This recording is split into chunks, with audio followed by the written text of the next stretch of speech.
me first give an introduction to our two presenters. I believe they'll both be speaking to these issues. We have a team from the Pittsburg area comprised of Anna Seifkin. I hope I'm pronouncing that correctly. She is someone with extensive experience fostering internationally recognized brands in partnership with corporations, nonprofits, and government. She serves currently as the Vice President of Strategic Engagement and the Pittsburg 2030 District Director at Green Building Alliance. She has also been awarded the Pittsburgh Business Times 2015 Energy Leadership Award for Corporate Social Engagement. And in 2016, the initiative, the Pittsburgh 2030 District Initiative, received both the Pennsylvania Governor's Award for Environmental Excellence and the Pennsylvania Environmental Council's Western Pennsylvania Environmental Award. Ms. Shifkin is also the principal consultant at ICF International in Washington, a company that many of us here at EPA are very familiar with. They've been one of our principal contractors for many, many years. She is also a graduate of Duke University. Her co-presenter today is Dr. Melissa Bilek. She's an associate professor in the Swanson School of Engineering's Department of Civil and Environmental Engineering and serves as the deputy director for the Mascaro Center for Sustainable Innovation. She's been focusing her program research on the built environment, life cycle assessment, sustainable healthcare, and indoor air impacts. She has over 50 journal publications and has secured over $6 million in funding, including 8 National Science Foundation grants. Dr. Bilek's work prior to academia included tenure at the Urban Redevelopment Authority of Pittsburgh, where she worked on green infrastructure projects, and she currently serves on the Green Building Alliance board. So I'd like to welcome both Dr. Bilek and Anna Seifkin. Melissa, would you see if they're on the phone, please? Hello? Hello? Hi, can you hear me? Yes, who is this, please? This is Melissa Bilek. Hello, Melissa, this is Phil. You're free Hi. to start. Is Anna there? Melissa, is Anna's line open? I'm not showing Anna online. If you're online, please press *1.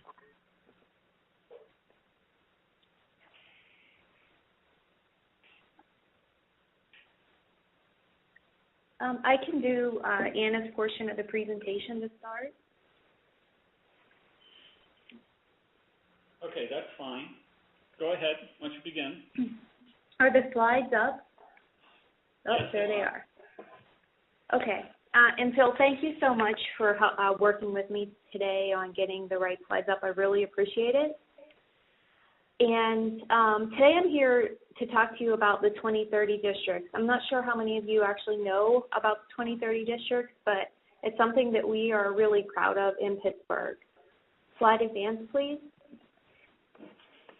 So before I get started, I wanted to say, so every time you guys said Melissa, I got so nervous because that's my name too. And I was like, oh my gosh, I'm on.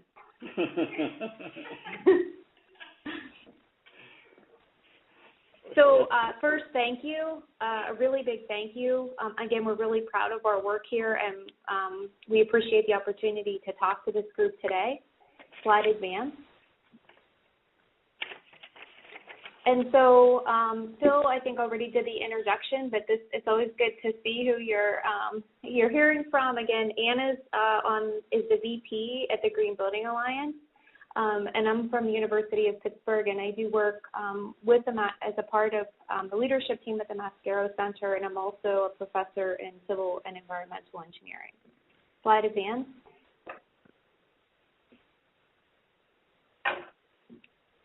So just a little bit about the Green Building Alliance. Our vision is really to create places where we live, work, learn, and play so that they'll be healthy and high-performing. And believe it or not, it took us so long to get to that vision statement. But the things that I like to point out are really the healthy and high-performing, and also our beautiful city. Slide advance. This is how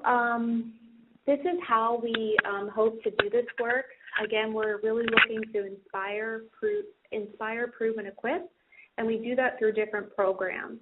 We also do work in the Green and Healthy Schools Academy. It was really interesting to hear all the work that the EPA is doing in terms of green and healthy schools as well. But today we're really going to focus on the Pittsburg 2030 district. Slide advance. What we're hoping to do and why we're here today talking about the 2030 district is we're really trying to do both the energy consumption and reduce energy consumption and operating expenses, but also increase the net operating income and regional economic competitiveness. Slide advance. And we're doing that for this 2030 district. Slide advance. And so the 2030 district is really this collaborative, nationally recognized group. And the important things to note about the 2030 districts are really that they're voluntary, although the organizations that do participate in the 2030 districts are the ones, they do so and they sign a memorandum of understanding as well. And the 2030 districts are really inspired from the 2030 challenge that was developed by Architecture 2030, and this is another program developed by Architecture 2030. Slide advance. And so what we're trying to do is to really look at 4 different areas. And again, this is a part of the National 2030 Challenge. And so the first one is a minimum 10% reduction below the national average by 2015, with incremental targets reaching a 50% reduction by 2030. The other one is similar, but it's with respect to water. And then in terms of transportation CO2 emissions, we're again looking at a minimum of 10% reduction below the district average by 2015, with incremental targets reaching a 50% reduction by 2030. These are the first 3 are the 3 areas that all the districts that are working in the 2030 District Challenge are looking at. The one thing that we are doing in Pittsburgh that is different is really this area that's called indoor air quality. And this is the work that I've been doing specifically at the University of Pittsburgh. Now, the reason why we're doing this goes back to the original mission of the GBA, and that we're really trying to inspire healthy and high-performing buildings. And so while energy, water, and transportation emissions are really important, we also wanted to focus on the health of the built environment as well. So slide advance, please. This is just a visualization of what those targets look like. Again, we did hit the 2015, the 10% reduction, and we're on target for the 20% reduction by 2020. Slide advance. This graphically shows what the 2030 district looks like, the Pittsburgh 2030 district looks like. You'll see that while we call it the 2030 districts, there's actually 2 areas. If you've been to Pittsburgh, there's kind of the central business district area, and that's to the left of the slide, also a portion of the North Shore, and that's where, for example, the Steelers play and the Pirates as well. And Console for the Penguin game is a part of the central business district too. And up to the right, you'll see this is the Oakland area, and this is where all the universities are many of the universities are located, along with a lot of the major healthcare organizations as well. Slide advance. I just got notification that Anna was on the line, Melissa. I don't know if you'd like for her to join at this time. Anna, can you please press star 1?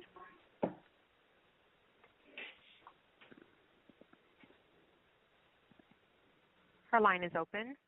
Pittsburgh 2030 district. I'm so sorry. I was on the original time schedule and had a prior commitment. Melissa, it sounds like you're doing great. Please continue for the next couple of slides. You're talking about the program beautifully, unless you want me to jump in at this point. No, that's okay. I'm fine. So some of the things that we're really proud of are the numbers. So we have 438 properties that are a part of our district. over 68 million square feet, and that is 69% of the Pittsburgh 2030 district. Slide advance. And these are all the districts internationally. I think it's international because Toronto is on there, which is right. And you could see that this is kind of what we consider a rapidly growing. The districts are really increasing in numbers. I think when we started there were 5. And Pittsburgh has the largest, and we're definitely one of the leaders of the 2030 districts. Slide advance, please. Oh, and this shows what it looks like as well. And the best thing is there's always a rivalry between Pittsburgh and Cleveland, and I think we're doing better than Cleveland. Slide advance.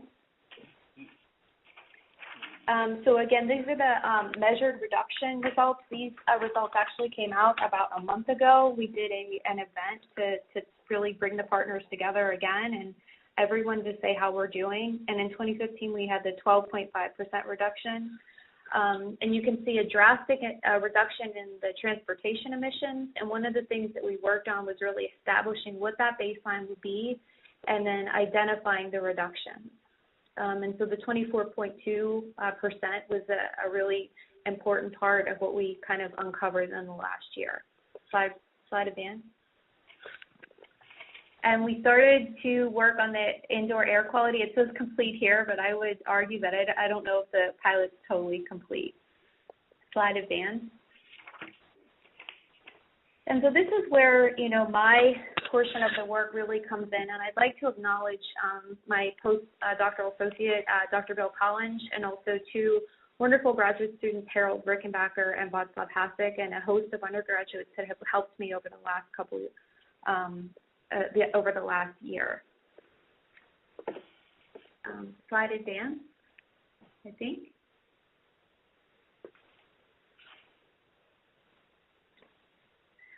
So this slide was intended to really marry up the 2030 district goals with the indoor air quality as to be determined, and to then bring in what our research goals are, which are actually really ambitious. And so what we are trying to do is really establish what we call a baseline indoor air quality in the 2030 buildings, and then really understand the direct and what we call indirect impacts of energy reductions on the indoor air quality. Basically, what we're trying to understand is if we make these significant energy reductions and transportation emission reductions, and hopefully that will have an impact on the ambient air, then what will be the impact on the indoor air? And so at the heart of my research, I use a tool called life cycle assessment. And what we hope to do is to develop life cycle assessment models to really understand the impacts between reductions in the direct and indirect impacts over time. Slide advance, please.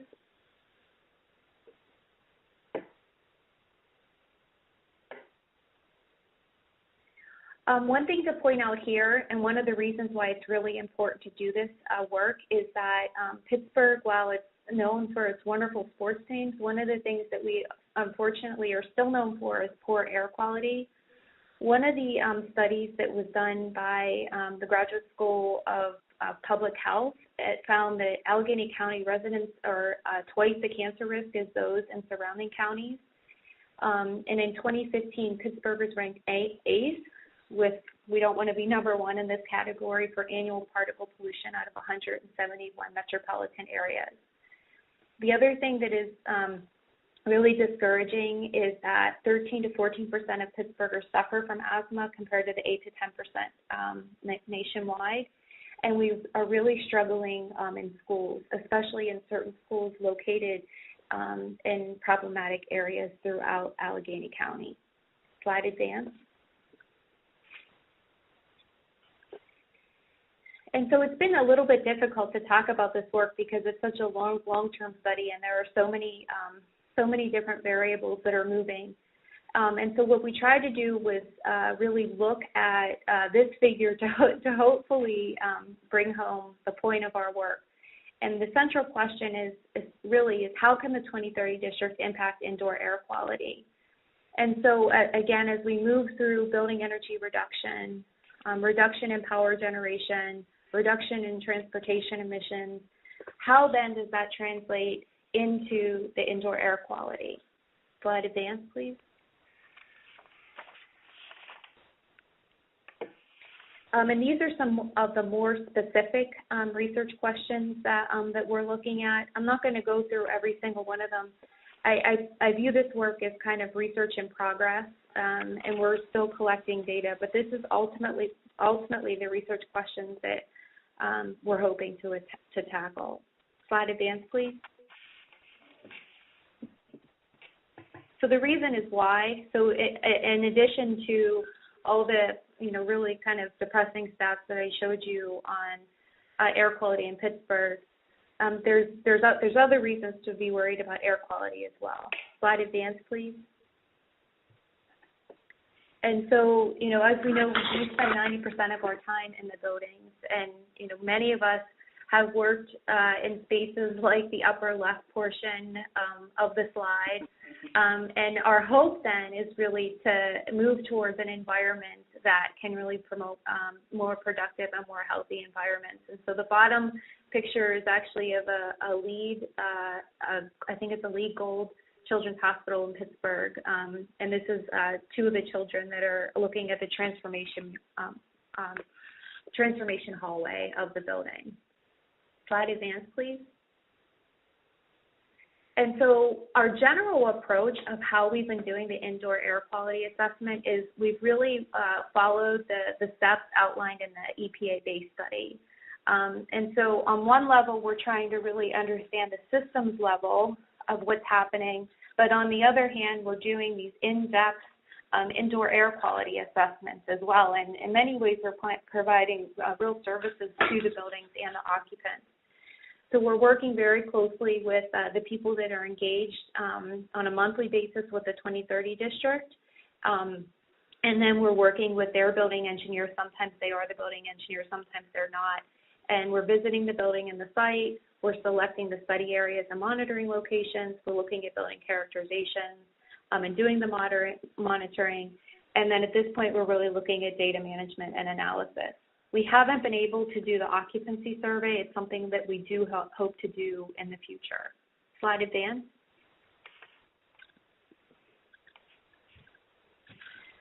So this is the different variables, if you will, that we're measuring. So it's from particulate matter to carbon dioxide to formaldehyde. Slide advance. And this is some of the equipment that we're using. One of the things that has been kind of the most interesting to me is that over the last 2 to 3 years is the low-cost sensors,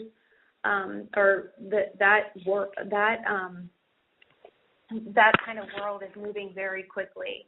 And so that's been something that's just been really interesting. So right now we're using some of the equipment that we're using is the Gray Wolf handheld. We're also, we've recently been collecting black carbon information. We recently purchased a formaldehyde piece of equipment. And then we're also looking at different, the Dylos air quality monitor and the spec as well to help hopefully provide guidance that folks can use if they want to purchase their own equipment as well. Slide advance, please. And so this is a little bit hard to see, but so far we've done 6 diverse buildings, and we've selected them based on a number of different characteristics, and these were all folks that were also a part of the 2030 building. And today I just wanted to show you a snapshot of what we're doing in this one building. It's a 1917 building, and then also some of the things that we're finding across the 6 buildings. Our goal is to have 20 by the end of the year. Slide advance. So again, this is say like it was a 1970 building. And one of the things that we're really lucky about within this building is or within Pittsburgh, is that there's a lot of really great research going on in terms of the work that Jane Cloherty is doing and also Albert Presto. So the figure on the right is a figure that Jane and her group recently developed that is used land use regression modeling to then really look at PM 2.5 in different seasons. Slide advance, please. So this is this is the first floor, and this is the sampling that we've done. So what we've done again is to work closely. This is with the Kathy Habrowski, who's the sustainability coordinator at the county, and you can see some of the areas. And this is a really tough building, so there's tons and tons of old files, and we have found that has actually been what we think is kind of a significant contributor to the air quality in the space. Slide advance, please. This is some of the mezzanine areas. So we tried to select different areas based on the different flooring types. So as you can see, there's one in the middle that has the blue carpeting, and the one on the right that has a harder surface as well. The computer area was one that we wanted to do as well, just so that we can have a better there was a different HVAC system in that location. Slide advance, please.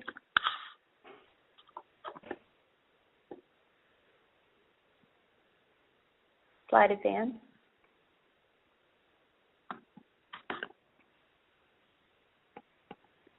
These are some of the results. And so we, again, have gone through different ways to display these results, and this is both to what we consider our clients and then to broader audience as well. And so we did testing in 2 different time periods. This was what we consider kind of the heating season. And so these are the PM 2.5 readings. You'll note where the 24-hour, the 35, the threshold is at, and in some cases we did exceed that threshold. Slide advance. So this is the PM 10.5. Again, you'll see where the 150 mark is as well. We did exceed that in a couple areas. One was on an outdoor area. It was at Ross Street, where it's a heavy kind of transportation corridor. And we also tried to indicate areas if there was something that we knew that was going on. So, for example, if there was a printing area, we noticed spikes. If there was an area that it was a highly public area where we noticed spikes as well. And you'll see the first one was near the files, and we definitely saw spikes in those locations as well. Slide advance.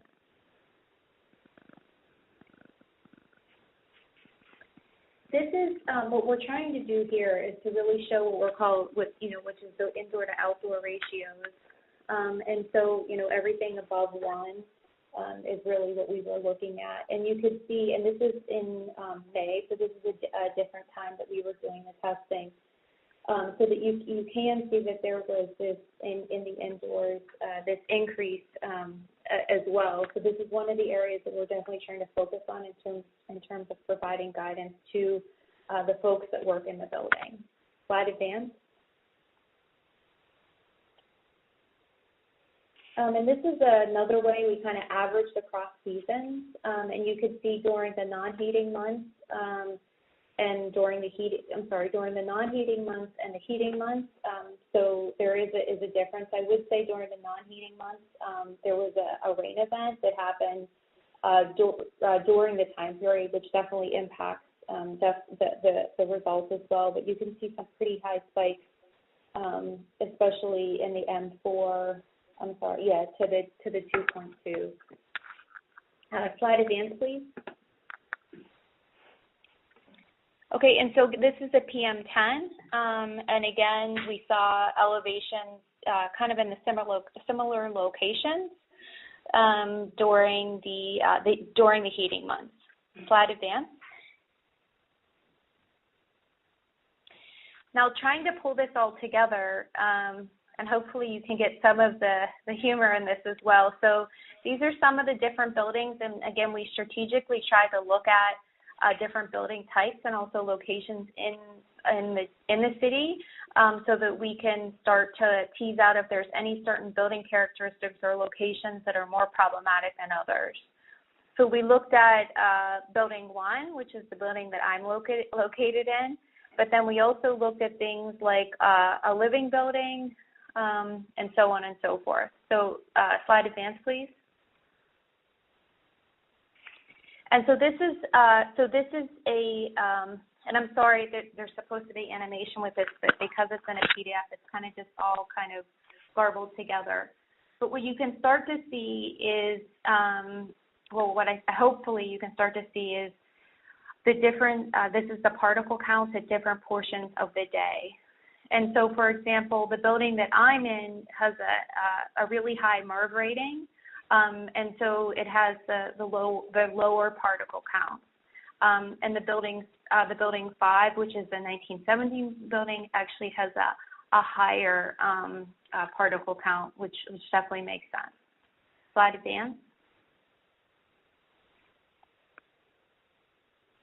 Slide advance, please. Okay, so this is the one, this is kind of like the one that back one. Okay, so this is the indoor-outdoor particle count.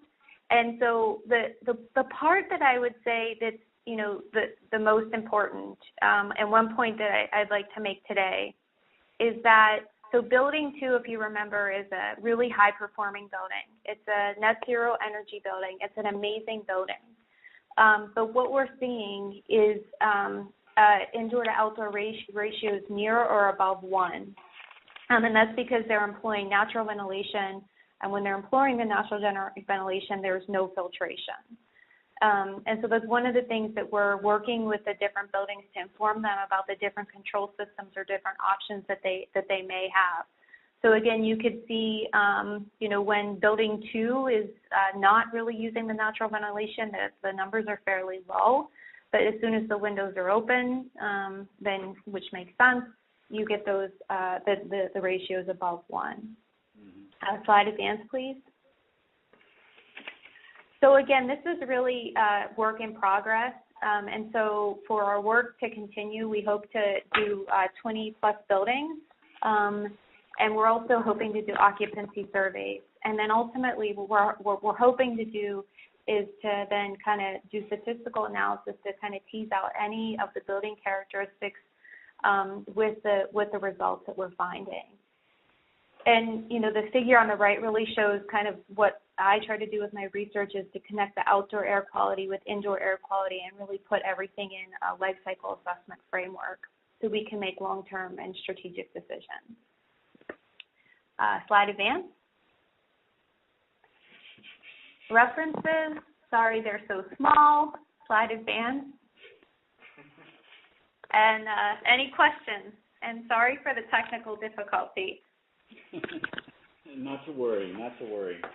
Well, thank you very much, Melissa and Anna, for doing this. I'll start with a couple of questions of my own, if I could. But first, I'd like to just say, at least that you used our base model as a starting point for your analysis in some respects. That was great.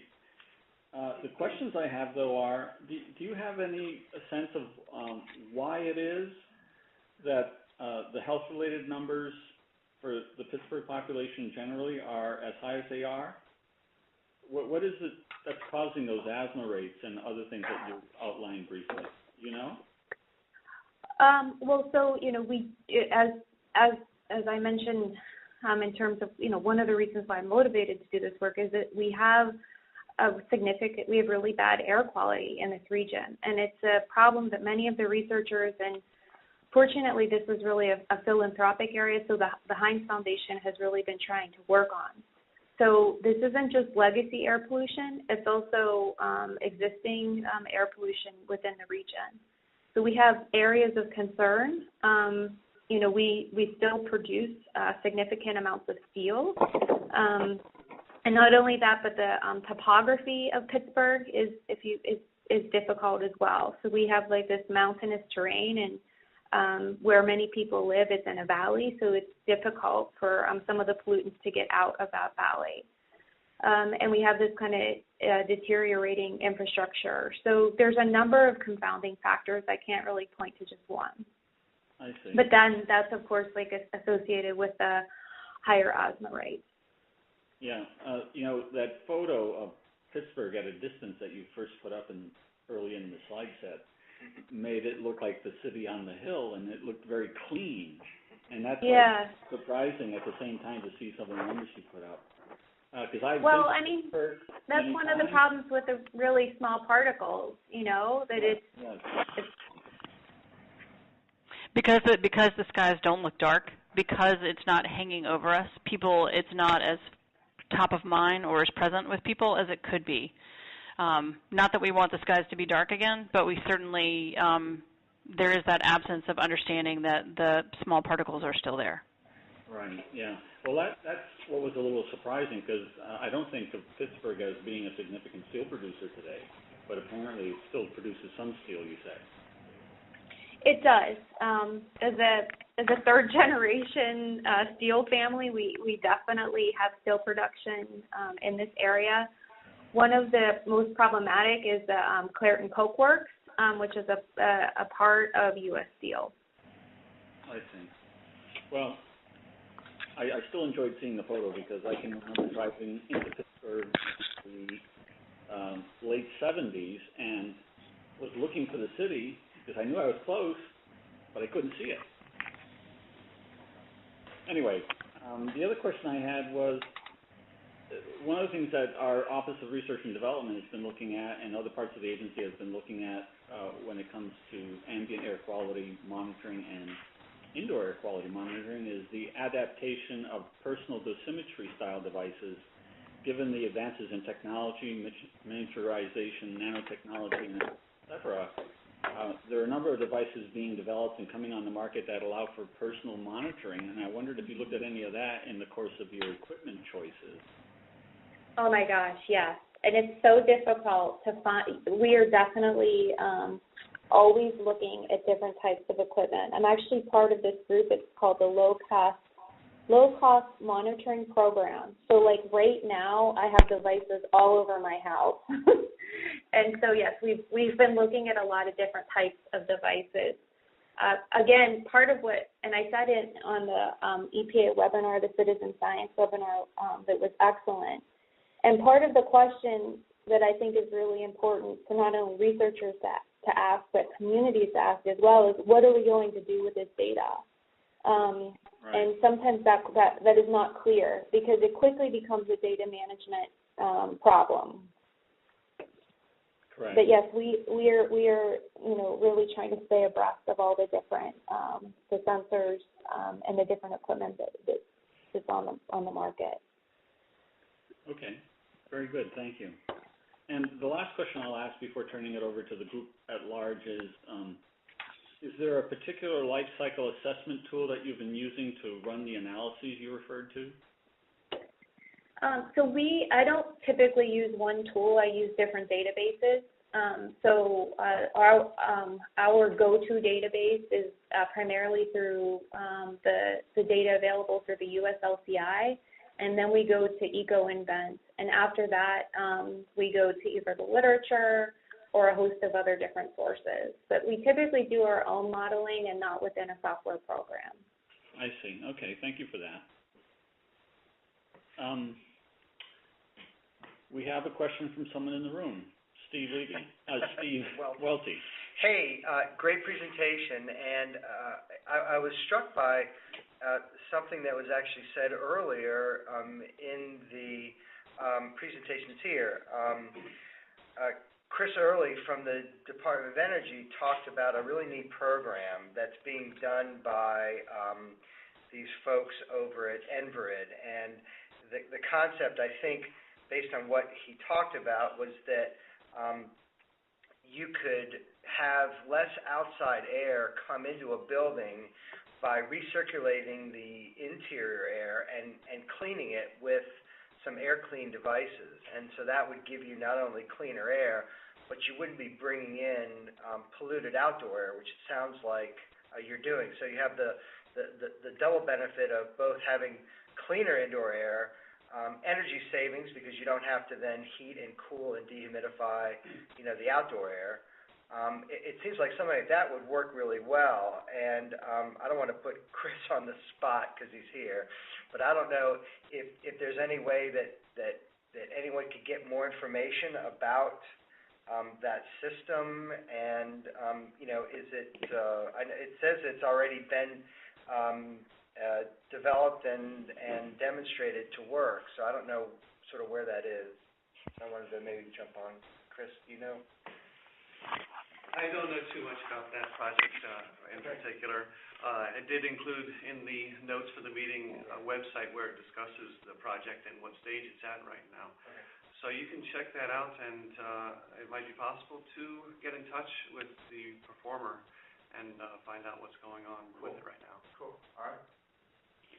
I think that's a really, I'll try to look into that as well. Thank you for that. But I think there's a general need for awareness that in areas of poor pollution, and it may be at certain times of the day or certain times of the year, that natural ventilation without filtration is problematic.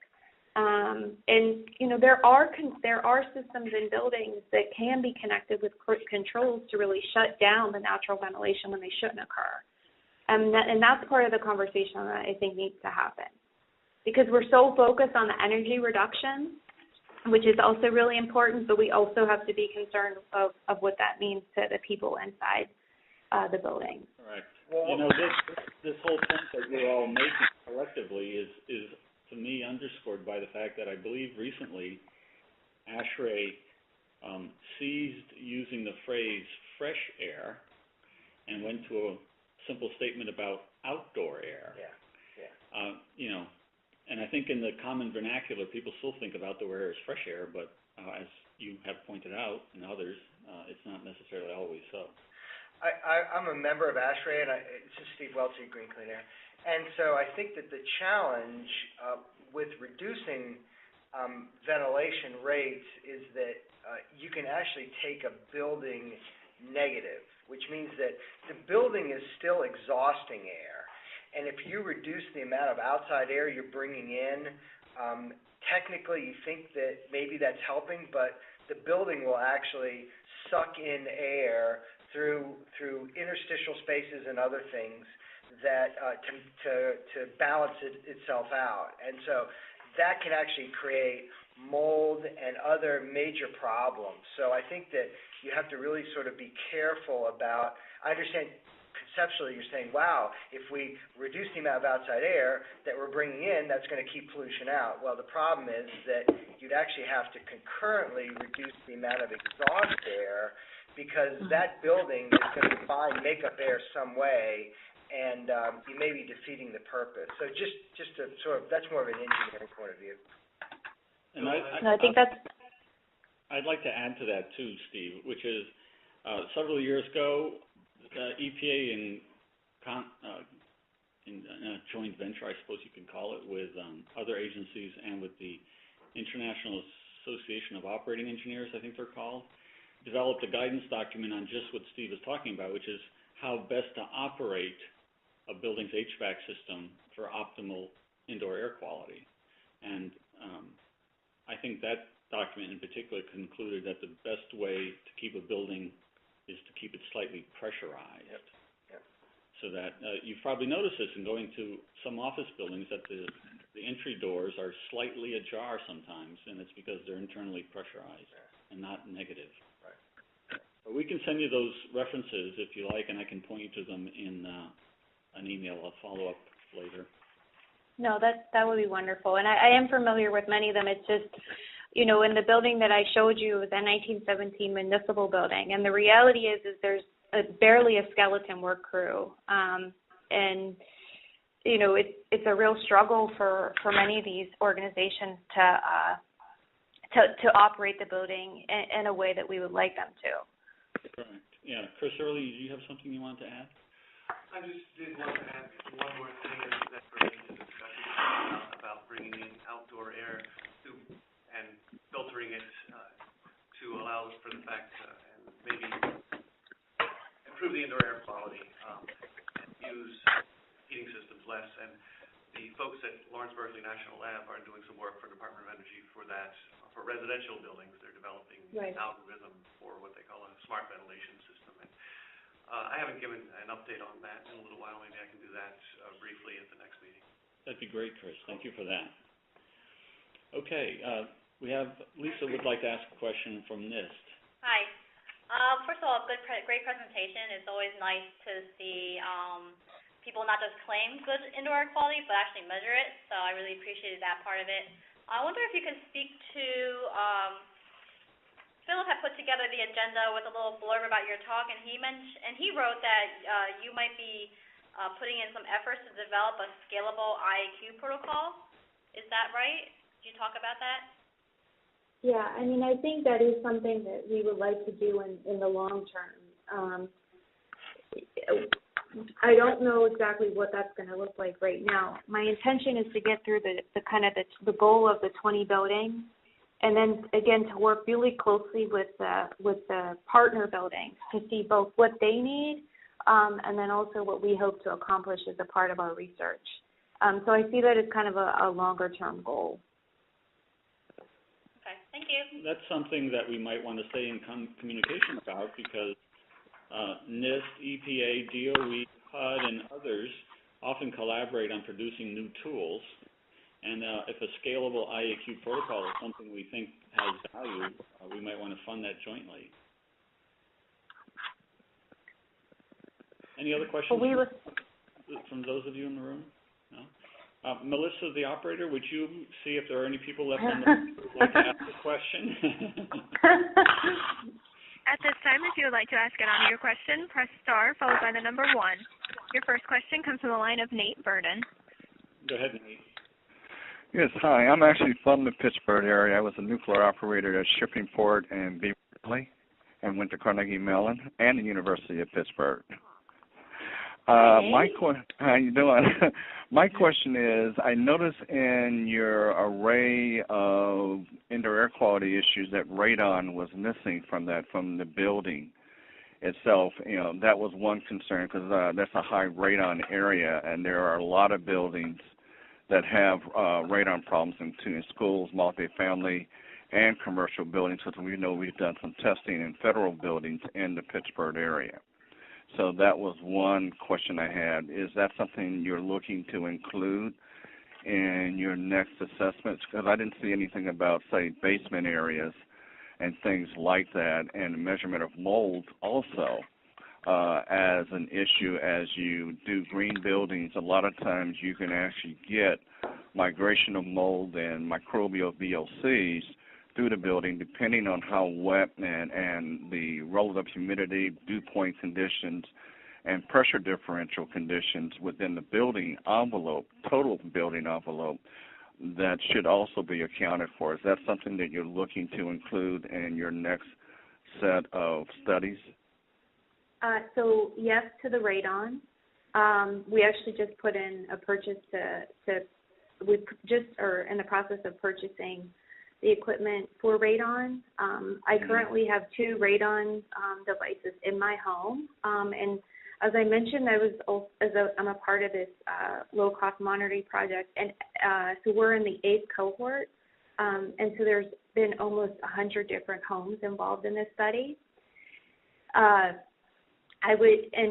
Almost every single home had radon readings that were above, I think it's above 4. Yeah. And so it was kind of the wake-up call for all of us, again, that we needed to include radon. I haven't explicitly been testing for mold. That's not really been my area of expertise. And again, I'm trying to do this in the context of a life cycle assessment, and right now there really isn't kind of a category for mold within a life cycle assessment framework. So I have excluded that. Okay, for the radon, I can probably give you a company there has done a lot of building testing for envelope and pressure differentials studies on large commercial and federal buildings. And I'll send that information over to you because I'm always in Pittsburgh, probably once every 2 months or so. But I'll be glad to send that information over to you. Okay, thanks, Nate. Thank you. Mm-hmm. Melissa, the operator, do we have any other questions from people on the phone? Yes, your next question comes from the line of Antoinette Stein. Go ahead, Antoinette. Antoinette, your line is open. Oh, great. Thank you. Excellent presentation. Thank you. 2 quick questions. One is, at the end of 2014 and now introduced into the Collaborative for High Performance Schools, indoor environmental quality best practice manuals. Radon is included in there, so I wanted to let you know to go take a look at that, or I'd be happy to send you that information. The other thing is, my question is on the flame retardants, based on my previous question. In the server room, was there any investigation or looking at the particles for flame retardants from the conformal coatings, the printed the housings, the wire sheathing on the electronics, the insulation, the urethane foams? We did not look specifically at flame retardant. Melissa, did you look at anything that would be generally defined as a semi-volatile organic? Which most flame retardants are? Yeah. We have measured for total volatile organic compounds, and it is, so basically the way that the Gray Wolf works is it picks up a certain number of the volatile organic compounds, and what is included in that list varies. And so I'm a little cautious of saying yes or no, because unless like there's a specific chemical, I would like to know like specifically, what the question was. But so we have a total volatile organic compound device that we do use. Okay, thank you for that. Yeah, and just back, can you still hear me? The XRF, which is a handheld, can be used to look at the particles, or use SEM microscopy to search for the flame retardants and other volatiles, semi-volatiles. Okay. Thanks. Antoinette, this is Phil. Would you send me a quick email when you get a chance with a little bit of information about what you just said? Sure, thanks. Sure. Thank you. Okay, Melissa, the operator, any other questions from people on the phone? You do have a follow-up from the line of Nate Burden. Go ahead, Nate. Yes, the other question I had, did you also take a look at the effects of relative humidity once you installed the green building and improvement of energy conservation and the effect on relative humidity in the building envelope? So we have the data for relative humidity for both the building that I work in, which is a LEED Gold building, and the data for relative humidity for the LEED Platinum building. But we haven't teased out any of the impacts at this point. Okay. Because my concern would be, as we're referring to, someone else referred to it, is the concern about creating dew point conditions and conducive conditions for fungal growth. Which can occur very easily in a lot of buildings, and we've done a huge amount of mold investigations dealing with commercial buildings based on that main problem, is no one's looking at relative humidity and the effects of the HVAC operation and looking at what that causes in different areas. And you can be absolutely surprised. One area will be dry and the other area will be sweating all over the place, and within 2 months you've got a major mold impact issue. Right. Okay, thank you. Thank you. Melissa, any other questions from people on the phone? There are no further audio questions. Okay, very good. Well, again, thank you, Melissa. She was so good. Yes, Anna, Melissa, thank you both for making time available today and putting together this presentation. Well, apologies again that I was. Yeah, apologies again that I was late. Obviously, it's awesome to have partners like Melissa who can just pick up the ball and run with it. Thank you. Yes, thank you. No problem. Okay. The minutes for this meeting will be on the website within, I hope, a few days. There will be an announcement out to our email system when that becomes available, and of course the recording for this webinar will be, the information on how to access it will be included in the minutes. I want to thank you once again for taking time, and hopefully we'll stay in touch.